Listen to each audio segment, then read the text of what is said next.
Rotofanatic.com's quality start Friday, September 11th, 2020. We only got a little bit of time left before this season is done. If you call it a season, I don't call it a season. If you know me, you know it's just a little blip on the radar, a flash in the pan, a summer of ball, not a full season, just a couple of games, and that was it. Some dudes played some baseball, and then people moved on with their lives. That's all I'll remember this. But it is real, and it does count, and the stats are legitimate. Freddie Freeman's 2 home runs last night were legitimate. They validated his existence as a great hitter. Everybody knows Freddie Freeman's awesome. After scoring 29 runs the previous game against the Fish, they only mustered 7. But the Braves got the job done, and their offense continues to thrive. Ronald Acuna, Freddie Freeman, these are excellent players. And with Ozzie Albies back on the scene, it's only going to get more difficult for opposing pitchers. Unfortunately, Tommy Milone hit the injured list. We'll talk about players who are on the injured list, who are on the brink of coming back, who might have to go on the IL. It's a part of the game. Injuries are always going to be a part of baseball. So just accept it, understand it. It seems like a wasted opportunity for the Braves, trading for Tommy Milone, only to have him give up a buttload of runs and then go on the IL. But hey, them's the breaks. Make sure when you're on Rotofanatic.com watching this video to stick around and read our articles. That's right. We have lots of articles about baseball, fantasy baseball, closers, bullpens. Mike Carter is an excellent dude, and he does his closing remarks every Sunday. He's a great man. He's a solid writer, and he's going to help you with bullpen issues, parsing out every bullpen in Major League Baseball, all of them. So check that out. Closing remarks every Sunday, Mike Carter. And, of course, Paul Mamino's GPS report on Corbin Burns, focusing on his pitch mix adjustments, is currently available right now. Check that out. Corbin Burns is changing his game, and Paul Mamino's here to tell you why. All right, why don't we start the show? What do you say? It's the weekend. We got a couple of fab bid offerings, too. A couple of guys that maybe you could target because people are still trying to win their leagues. We got about 2 weeks left, and you want to get the players right now. They're going to help you win today, not next year. Right now, it's all about a championship in this window. So we'll give you a few guys to pick up off the waiver wire. Let's start the show.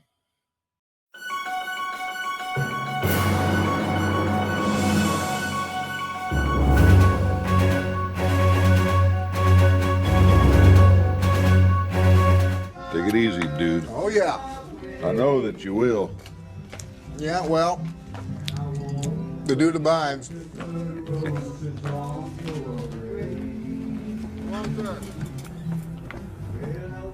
dude abides. I don't know about you, but I take comfort in that. Take comfort in the fact that today's show features Gary Busey and Arnold. That's right. We've got double dongs and we've got a Dylan sighting. So let's see who's a badass today. Dylan! You son of a bitch. Dylan! That's right. Do you think he yells that every time he strikes a guy out? I would love that if Dylan Bundy started doing that. But he seems like a chill guy. I don't know if that's really his style. Anyways, I know one style is striking out 12 guys in 7 1/3 innings against a terrible Rangers offense, but still, who cares? He's been doing this most of the year. Usually 10 is his number, but this is the first time he's hit 12, but it's the third one where he's had double-digit strikeouts in a game this season. Dylan Bundy is finally hitting that potential, and I am all here for it. Give it to me all day long, and I can't wait till 2021 when he gets to do it over the course of a full season. Remember, he's still only 27 years old. Utah, give me 2. Freddie Freeman continues his torrid tear, hitting 2 bombs yesterday. He went Yambo twice. One of them gave Atlanta a tie game situation when they were down 6-4. So they're not only just home runs, they're important home runs. And Freddie Freeman has been crushing the ball and showing no effects of the COVID-19 that he was very, very concerned about when it happened earlier on before the season began. But he showed up opening day, and he's never looked back. Austin Hedges. And Hedges hits a ground ball into right field, and Merrifield thought about throwing to first. The no-hitter is broken up by Austin Hedges with 2 down here in the 8th. Yes, Brady Singer lost a no-no in the 8th inning thanks to Austin Hedges, the legendary singles hitter who loves going the other way. Unfortunately, you can't win them all, but Brady Singer deserves a lot of credit. He's a bulldog on the mound, he loves taking the ball, and he doesn't want to come out of the game. He's a first-round pick, he's got the pedigree, and he's got the skills to back it up with the determination. He showed that when he came back strong after losing the no-hitter. They kept him in the game to finish the 8th inning, and he struck out the veteran Delino DeShields right here to close out 8 innings of solid work at 119 pitches. You might expect that Brady Singer's next start gets pushed back because there's no reason for him to be rushed out to the mound with nothing to play for. And a shout out to Maikel Franco. Yes, the classic streaky hitter. Is there a more streakier hitter than Maikel Franco? Who among us has not picked him up when he was with the Phillies on occasion and went on a hot streak with them, only to see him get ice cold down the road? But this home run off of Dominic Leone was not ice cold. It was red hot. It was scorching. He crushed this ball, and I love seeing Dominic Leone's face right here. He's so bummed out. He's like, why? Why does this happen to me? It's not fair. If you picked up Franco, enjoy the ride, everybody. He loves it. He loves it. But that's not what I'm gonna do. And here's your daily list of those who left their teammates behind. It just happens every day, every game. Teammates leave other teammates on base. Cameron Maben's a new Cub, but he is not doing his new teammates any favors.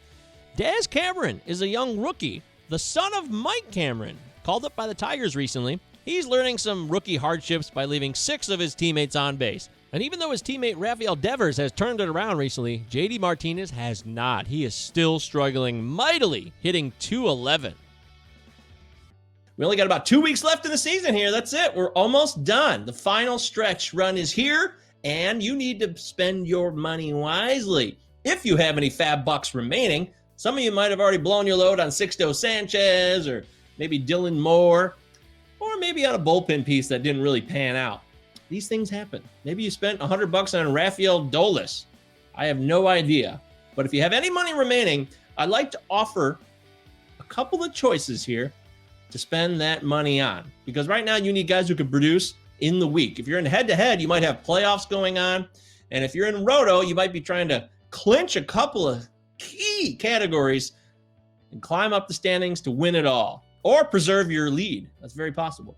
So let's take a look at a couple of guys right here that I have targeted for your pleasure.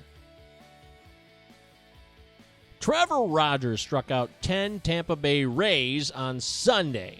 And everyone's like, whoa, hey, who's this dude? People got excited. Now he's pitching again tonight, so we won't know the results of his Friday start. However, if it goes anywhere near as well as the first one, then this is a guy you're definitely going to want to target with any remaining fab dollars that you have. Go get it.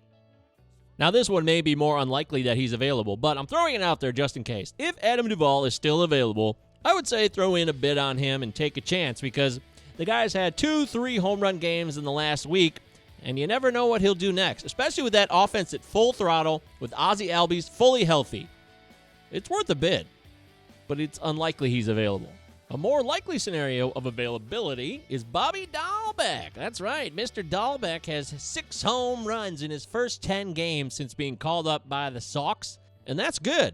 He's going to strike out a ton. His 45% rate of Ks is no good, but he does hit the ball hard 41% of the time. Plus, his power is to all fields. He has a 3 true outcome guy to the max, so just be prepared and understand who he is going into the situation.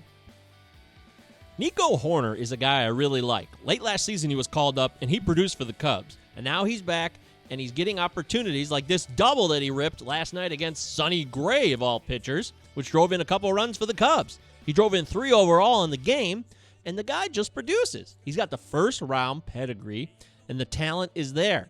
And if the Cubs just give him the playing time, he's going to cash in. So I think you should put your fab bucks where your mouth is, because the Cubs want to get this playoff spot secure. They want to win the division, and Nico Horner helps them do that. He also stole a base last night, so bank your fab bucks on the fact that the Cubs like what they're seeing, and they're going to play him regularly going forward. And lastly, there's Caleb Smith. Remember him? The former Marlin is now a Diamondback.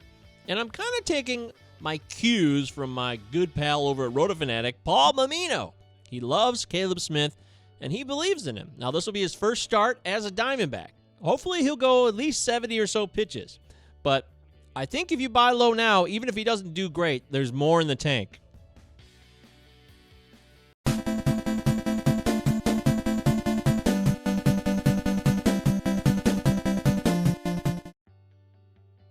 Dustin May is in the injured list section, so something bad happened, and there it is. He took a line drive or a hard grounder, call it what you will, right off the foot, right there. And it's right on the side of the foot, on the under section. The Dodgers were extra cautious by pulling him out of the game this early because they thought if he overcompensated with the foot issue, it might lead to arm troubles because the whole body's connected with pitching. It's just too valuable, and he's too important. The rest of the injuries around Major League Baseball look like this. Cole Hamels is close, very close to coming back from that triceps injury, and they're going to need him in Atlanta because Tommy Milone went on the IL with his own arm troubles, and he's been terrible, so I say good riddance to Tommy Milone. Matt Chapman is still struggling with this hip issue, and he has not been able to play. It's tendonitis of the hip, and he was supposed to resume baseball activities Wednesday, but now it's Friday, and he still hasn't played or done that. So this could be a long-term problem for him rest of season. Jose Ramirez has a swollen thumb, and it's not getting any better, and that's why he's not been able to play. The pain has been too great for him.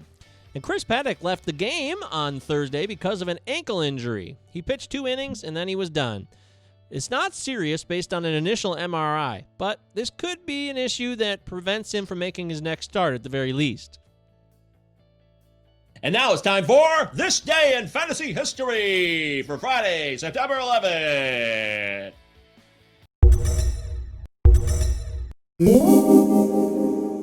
This Day in Fantasy History, September 11th. Obviously, we know what happened in 2001. The tragedy occurred. But this is about paying tribute to players who did positive things that brought joy to people on the baseball field. And we need that baseball escape. We always need to remember that. So we got a couple of moments picked out like we do every show.